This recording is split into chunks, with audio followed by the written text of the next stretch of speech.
Madalas na sinasabi ng mga turista ng Tatalon, ang mga bangkero at ang ilog, di nagkakalayo. Malinis, tahimik, tubig na galing sa mga bukal sa bundok. Dito ako binuo. Dito rin ako nagkaisip. Nahulma. Ako si Alfredo Paradiso. Alfred kung tawagin ng barkada. Mabilis pinagsasabi mo dyan. Oh, pakiramdam mo ang tibok ng puso ko. Baka sa bilis niyan, mauna ka sa pitakbo ko Sicilia. Tibok ng puso, kurugom ng tiyan mo nararamdaman ko. Baka ang tulog ng tiyang ko. Hindi ko alam kung bakit ganito na lang ang pag-aalaga sa akin ni Cecilia. Kung tutuusin, siya ang tipo ng ulirang asawa.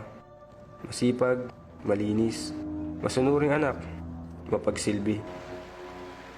Ba't parang malungkot ka?